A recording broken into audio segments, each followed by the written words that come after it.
नमस्ते दोस्तों।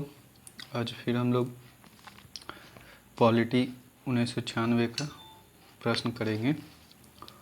इससे पहले हम लोग 1995 का कर लिए हैं।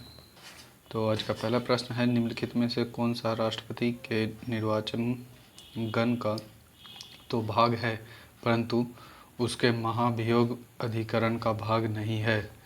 तो अगर हम लोग को ये ध्यान रहेगा कि उसका निर्वाचन मंडल में कौन कौन होते हैं, तो पहला इसमें जो है ना संसद के निर्वाचित सदस्य होते हैं और विधानसभा के भी निर्वाचित सदस्य होते हैं, और यूटी जैसे दिल्ली और पुडुचेरी के भी। तो इसमें तो एक ये सी को तो काट सकते हैं सबसे पहले, और दूसरी बात फिर जब ध्यान से देखेंगे तो ये राज्य का विधानसभा, क्योंकि ये तो विधानसभा के जो सदस्य होते हैं वो निर्वाचन में भाग लेते हैं परंतु महाभियोग में नहीं लेते हैं। और क्योंकि महाभियोग प्रक्रिया भी जो है वो अगर उसको अच्छे से पढ़े होंगे तब भी हम लोगों को पता चल जाएगा कि इसका उत्तर डी है।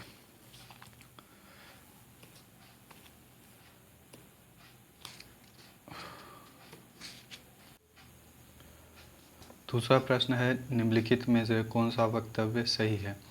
भारत का प्रधानमंत्री संसद के दोनों सदन के सदस्य में से अपने मंत्रियों का चयन करने के लिए स्वतंत्र है। फिर देखिए इसमें ज़्यादा जिसमें बड़े बड़े कथन हो तो उसको एक पहले ऊपर वाला पढ़ेंगे फिर नीचे से पढ़ सकते हैं। तो हम लोग डी पढ़ते हैं।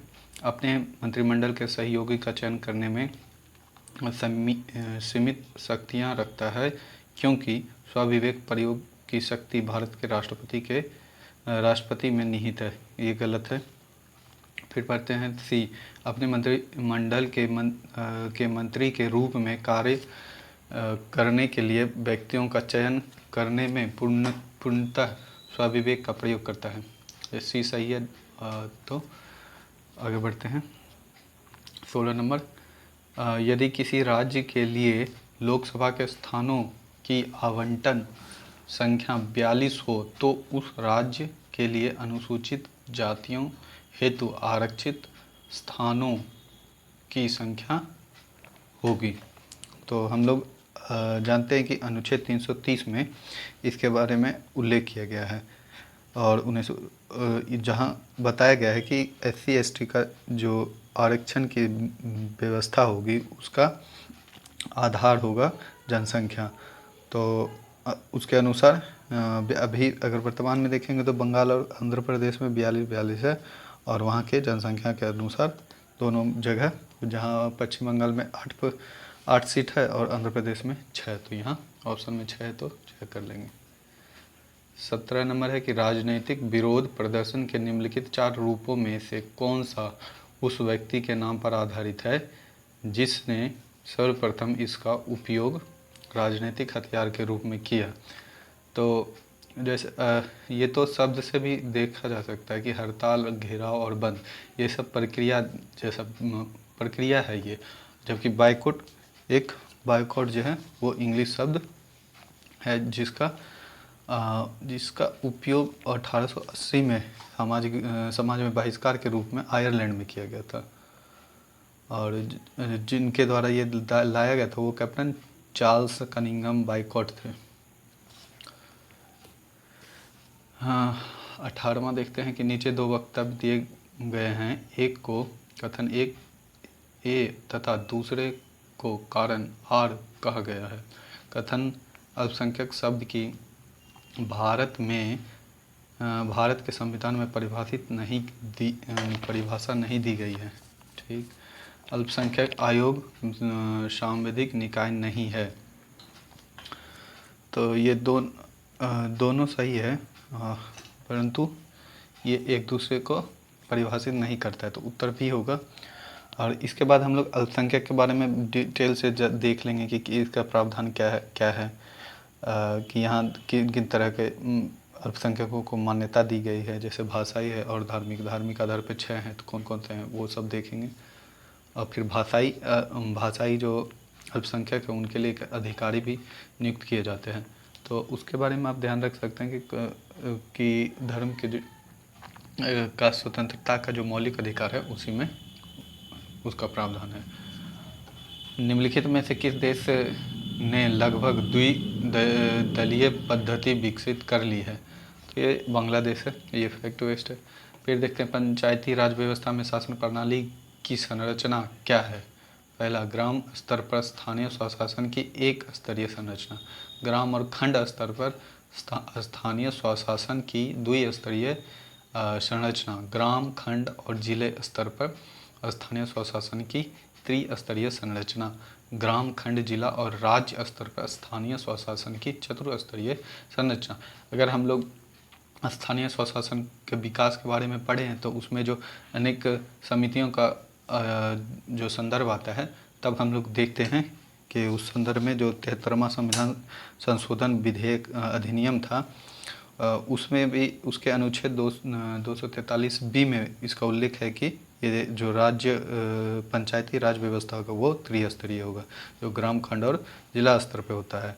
इसमें ध्यान रख सकते हैं कि वैसे तो ये पूरा टॉपिक ही बहुत महत्वपूर्ण है, इसको हम लोग डिटेल में हम लोगों को कर लेना चाहिए। वैसे ये ध्यान रख सकते हैं कि पहली बात कि जो मध्यवर्ती खंड स्तर के होते हैं या ब्लॉक स्तर का, उनका नाम हर राज्य में अलग अलग है, उसको ध्यान रखेंगे। दूसरी बात कि 20 पॉपुलेशन अगर 20,000 से अधिक नहीं हो तो ये इसको स्किप किया जा सकता है, मध्यवर्ती जो स्तर है उस। और फिर है केंद्र और राज्य के बीच होने वाले विवादों का निर्णय करने की भारत के उच्चतम न्यायालय की शक्ति आती है। तो ये उसके जो सुप्रीम कोर्ट है उसके अधिकार को 7 भाग में बांटा जाता है। मूल है, अपीलीय है, परामर्शी है, कोर्ट ऑफ रिकॉर्ड मतलब अभिलेख न्यायालय है, और न्यायिक पूर्णालोकन की जो व्यवस्था है वो, और अदर में, ऐसे 7 हैं। तो ये पूछा जा रहा है कि इस जो केंद्र और राज्य के बीच है वो कौन सा है? तो ये मूल जो उनका मौलिक होता है, जो मूल अधिकारिता है उनके अंतर्गत आता है। तो ये बी है। और उसके अंतर्गत कौन कौन से आता है तो उसको ध्यान रखना चाहिए कि केंद्र और राज्य के बीच में जो होता है वो इस राज्यों के मध्य में एक तरफ केंद्र राज्य हो और दूसरी तरफ अन्य राज्य हो, तब ये ऐसे 3 स्थितियाँ हैं। फिर देखते हैं कि जब किसी उच्च न्यायालय का मुख्य न्यायाधीश प्रशासनिक हैसियत से कार्य करता है तो वह अधीन होता है। इसका ये है कि उच्च न्यायालय के अन्य न्यायाधीशों में से किसी रिट अधिकारिता के। फिर है भारत के संविधान के अनुसार जिला न्यायाधीश अभिव्यक्ति के अंतर्गत सम्मिलित नहीं होगा। ये सब ऐसे 1-2 प्रश्न कभी कभी या हमेशा पूछ लिया जाता है, जो मतलब नॉर्मली बहुत सामान्य